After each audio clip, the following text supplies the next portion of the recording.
Hello everyone, James Donaldson here with the Contemporary Gentleman, and if you want to support us, buy into our Spy series, very cool, links below. If you want to see what we're doing between videos, check us out on Instagram. That's all I got for now.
So in this video I'm going to be talking about what I chose to replace my Mark 18 with and why I chose it. I'm also going to have some helpful information for people interested in getting into the same platform that I chose.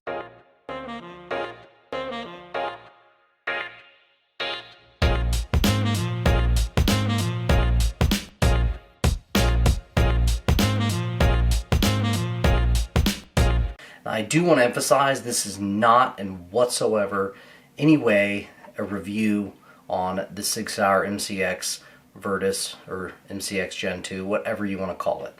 Again, I'm going to have some information. I'm going to mention some things that surprised me to help you as a buyer decide if it's the platform that you want to get into or not. Now, after a long time, which it should be evident because I didn't have much footage, over probably the next few years, I'm going to gather a lot of footage and even more importantly, a lot of data and familiarity with this platform that I'll then share with you. So my review will be basically way late on the Gen 2 since the Gen 3 is out now. Thanks, Sig. But anyway, yeah, so that's what you can expect to get out of this review. Now, I want to start doing disclosures, excuse me. So all the items provided, I attained through a third party. On top of that, I use a fake name. James Donaldson is not my real name. So I can easily order things straight from companies or work things through a third party and nobody is the wiser. Very good for me. And you as a consumer. First off, 5.56 was priority, but I wanted to experiment with 300 blackout in depth. And I came upon an opportunity to acquire both rifles, pistols, whatever you want to call them. So I did. And if I was to only choose one, I always felt like, and I still feel like, I would go with 5.56. Now that having been said, I've taken the opportunity to outfit these rifles, pistols. Well, they're both, no. One's still a pistol, but a form one is in. The other one I've moved into rifle form. So you're going to see pictures of it in pistol form as well as I was playing out with the configurations, things like that. The point is that I'm able to kind of try a couple different setups and see what I like. And we're going to get into more of that. So, what else I was looking for? 5.56. I wanted a purpose-built gun. The main priority, which one of these doesn't really fall into this category, main priority was survival / fighting tyranny, protecting life, that kind of thing. So a very serious platform. Not just plinking or screwing around with friends, but real work. So, that having been said, that was one of the big driving factors to my choices. Now, obviously rugged, accurate, reliable. I did want something better with gas management, and we're going to talk about that with the MCX because I'm not seeing any videos really addressing MCX gassing issues, which I'll talk about some and probably create my own video on just the gas system itself. Now, another piece was, as I did my research, I decided I didn't necessarily want just a different AR-15 style platform. something similar or based on it, but I wanted to move up, or at least away from, I don't know about up, but basically have something that was a little more developed, a little more refined. So I bring you the MCX Sauer. And here is the 300 blackout variant. We're going to talk about it. And then, of course, my 556 variant.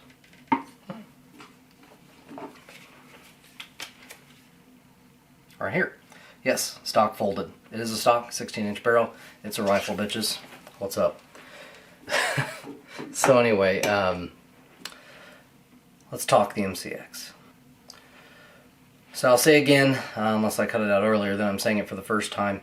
I did not choose this system because of the Army. It actually had nothing to do with it, and I was making my decision to move toward it before there was any official statement about, especially the Spear LT, but I believe I made my decision before the Spear, right around the same time. And I'm going to go over the reasons why, kind of more in depth than what I just mentioned. But basically what attracted me to the MCX specifically based on the requirements I just said, the criteria. So some really great features I'm going to start off with is the recoil assembly. So what's interesting is, when it comes to recoil assemblies, I'm realizing, because this applies to shotguns as well, you really can only have your recoil assembly in one of three places. Before the receiver, in the middle of the receiver, or behind the receiver. So, they have it in the middle, and I like that a lot. Obviously the AR-15 system has it in the back, as well as some of the others, and then some of them have them more in the front.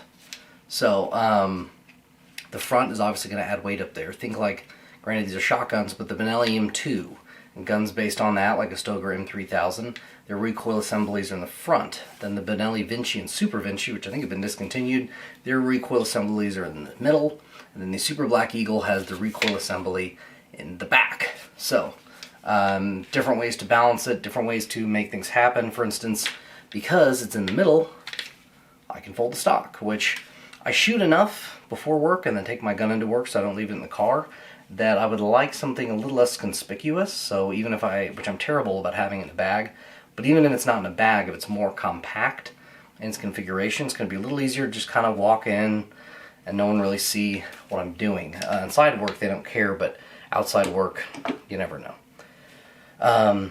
So the top rail, let's talk about that. So the top rail extends to about here.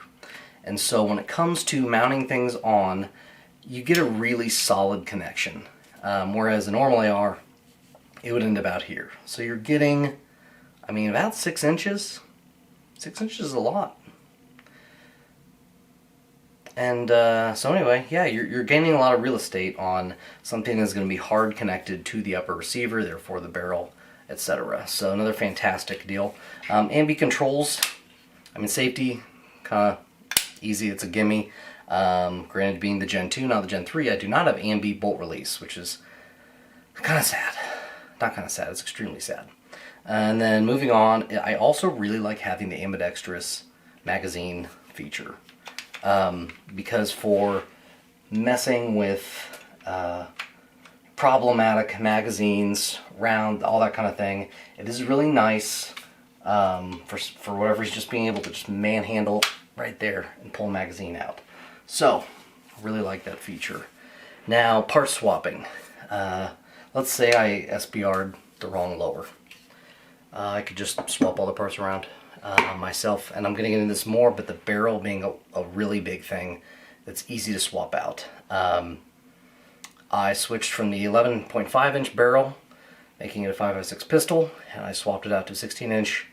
Took me longer to find the right Allen key than it did to swap the barrel. So, very fast process, a really big fan of that, as the ATF doing all their buffoonery they like to do. Moving on. So talking about things that they got rid of that they didn't need so much, all the work back here. Just for transport, I know some people don't care, that's not a big deal, but for instance, now that it says a 16-inch barrel, putting this in my safe, even if I take the suppressor off, which I don't think I can show you on YouTube anymore, so with the suppressor off, the light still sticks out a lot. So if I had the stock flipped out, which I'll do later. Basically, it wouldn't really, I'd have to try to tuck the light into one of the barrel openings, and it's kind of too fat for that. So honestly, the fact that I can just throw the stock forward and tie the sling down is a really great feature. And from my standpoint, how my stuff is laid out, a very helpful feature. So that's kind of an example. The ability to swap out the rails, which I'll talk about the rails later.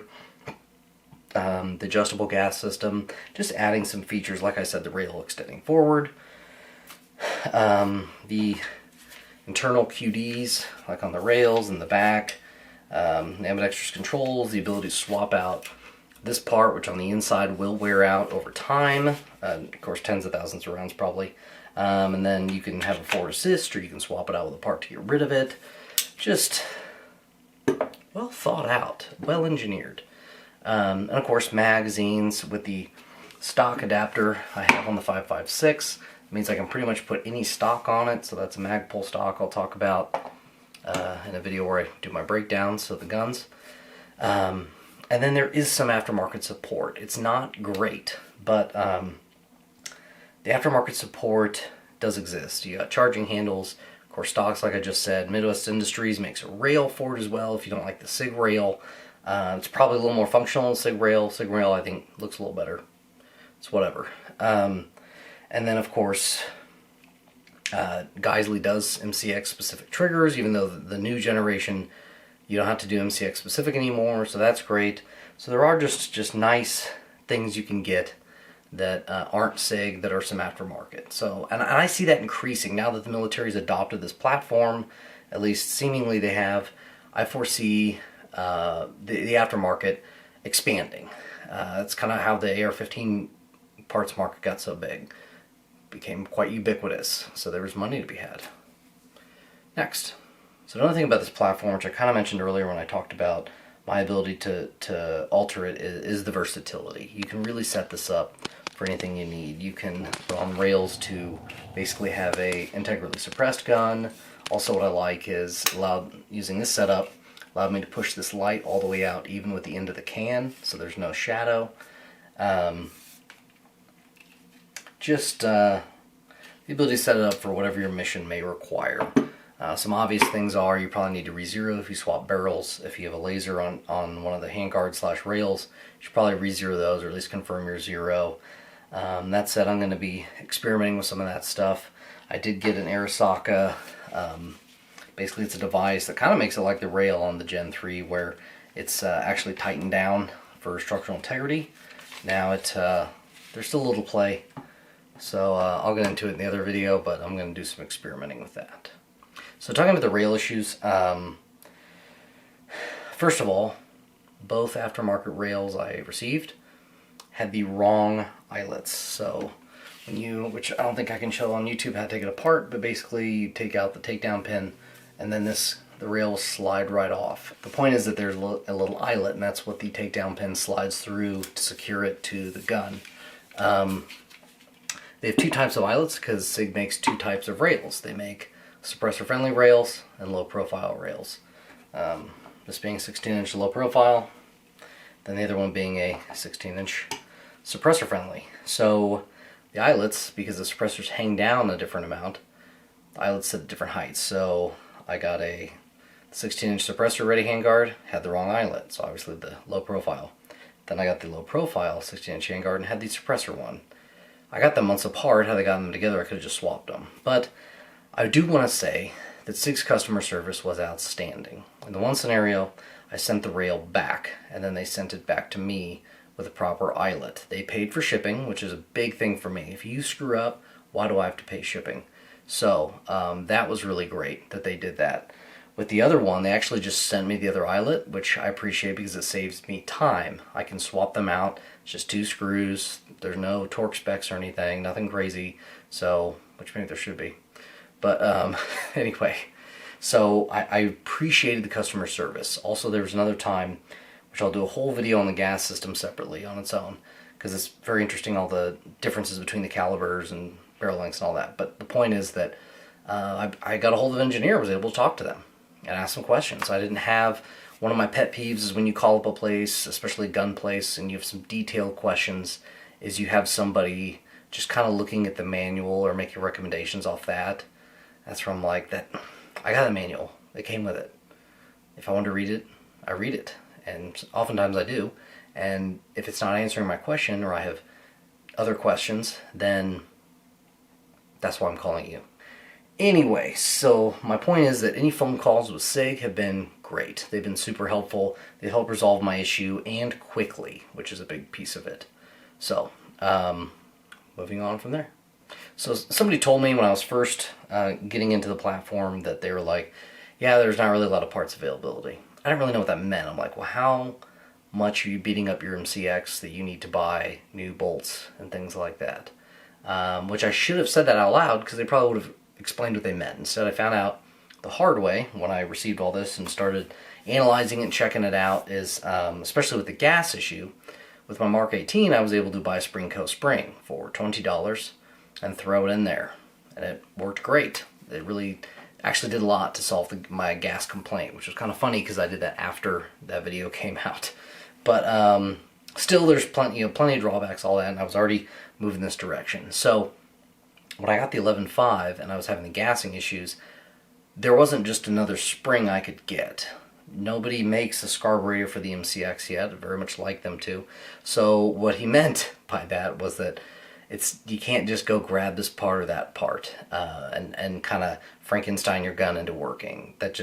You kind of have to conform to the weapon. And that's a saying I used to hear, which is somewhat true now.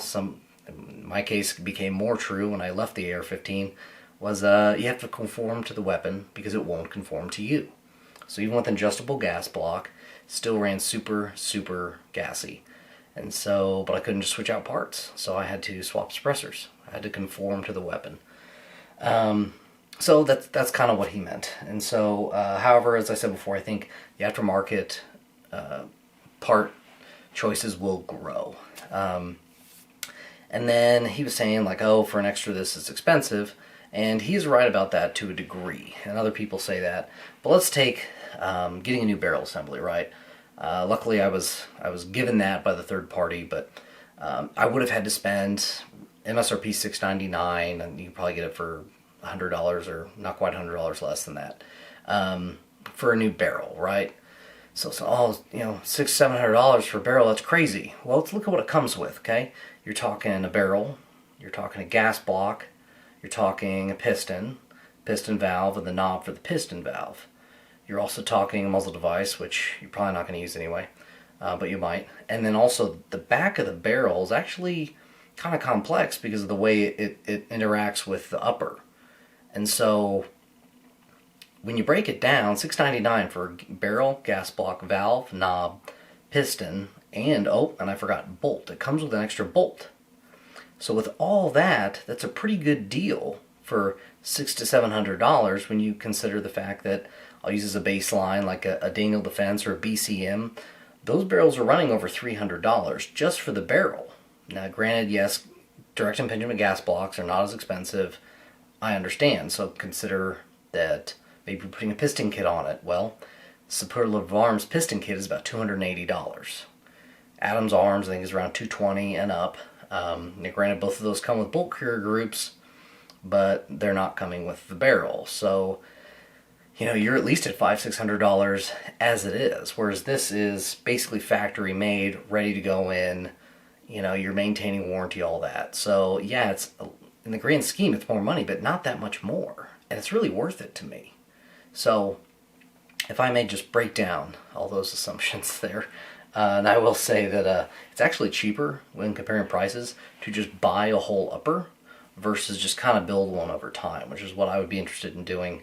So yeah, $1,600 for a whole upper versus, buy a barrel, and a stripped upper's $500, bolt carrier's about $500-600. So yeah, that does get pricey. But again, I think that's going to change over time.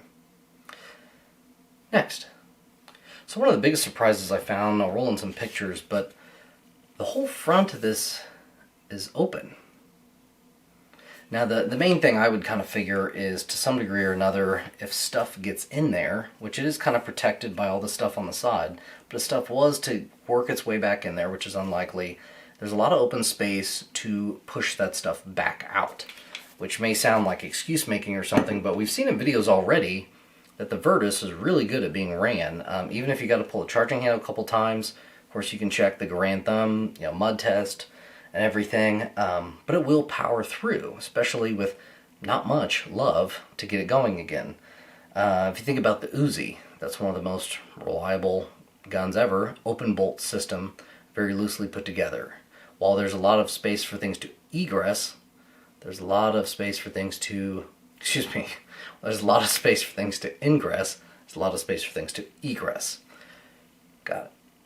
So gas system I've hit on a bunch of times, but that was probably the biggest surprise. I was really surprised that things were that different. The other thing about the gas system is that I can start rolling a couple pictures, even though I'm gonna do a video on it, but the valves, the holes, the way they look, very different, as you can see. So we'll talk about that more later. One's a 300 blackout, one's a 5.56, but the gas management systems are different. Now that makes a lot of sense because those rounds are very different.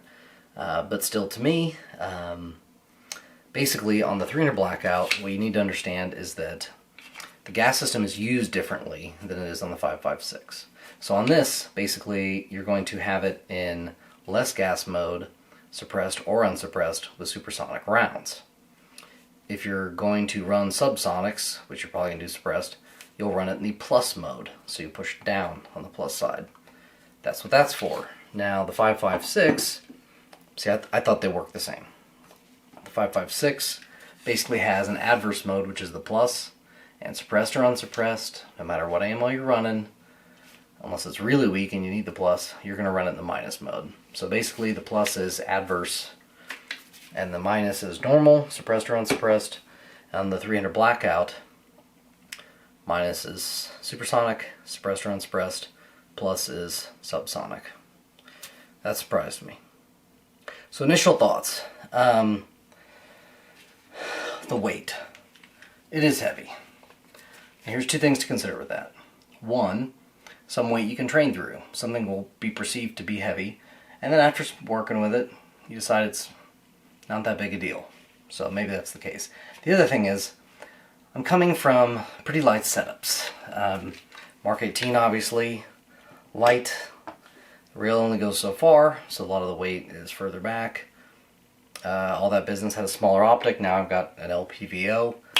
So, a bunch of things have added. Piston system obviously. The other thing is, more weight up front and farther out. For my Mark 18, everything probably stopped about here, and everything's out here. Of course, also shorter barrel. So the other question will be, is that just something I need to get used to? So training and deal with it, slash, am I just not used to it? That's things that are going to come out in time. That's why this is not a review. So we'll see. Just looking at numbers, people will be like, oh, it's just 1 more pound, which to a degree I agree. But at the same time, let's see how that works out. The other thing is the perceived weight, the things being out here. A pound out here is going to feel different than a pound back here. So I'm going to talk about configurations when I'm going to do a video on each one. I'm going to talk 5.56 setup and the 300 blackout setup. So, moving on. So let's talk rail again. I know I mentioned it a couple times, but let's talk about something else. The thickness. So, I don't mind the thickness. I actually like kind of a chonkier rail. So this is fine. Even the 300 blackout setup here. People have noticed MOA, 4 MOA shift with the rails. I don't know which rail that's with because pushing the rail around with the barrel, a lot more play in the 16-inch than the 11.5. So I don't know which one that's with, but either way, I'm going to find some ways to mitigate that. One was the air socket piece. The other might be pulling the laser farther back on the rifle. Yes, I know, there's pros and cons. A lot of you have probably watched, what's-his-face, talk about why you shouldn't, but you're just going to have to see my execution. Don't worry about me. Anyway. So, yeah, sturdier rail would be nice, like, for an aftermarket perspective, but if it's not aluminum, it's probably going to be made out of a heavy material, which I already bitched about the weight a few minutes ago. The other thing is, okay, we'll do it out of titanium. That'll be crazy expensive. So, I think I'd rather just kind of work with what I got. And to me, if I can train around something and be safe with it and effective with it, it's not a big deal. Whereas if I have to go out of my way to do a bunch of crazy stuff to make something work, that I'm not interested in so much. So time will tell. Once again, not a review. Next. Moving into the clothes. Finally, I know. Overall, this is what I have moved to for my personal use. I don't know about your personal use. I don't care about the Army's. This is for me. And this is all the thought that went into it, things I've already learned, and things I'm hoping to learn. You will see these guns, especially the 5.56 variants, in future videos. They're going to be my main squeeze, especially, as I said, the 5.56. So you will see more of it as time goes on. Like the Mark 18, the MCX is a cool gun, and at this point, it is also part of history. Now, that being said, opposite the Mark 18, the MCX has a smooth, clean, refined, and lab-made look, and I like that too. This really is a BMW M5. This has been James Donaldson with the Contemporary Gentleman, and until next time, keep your composure.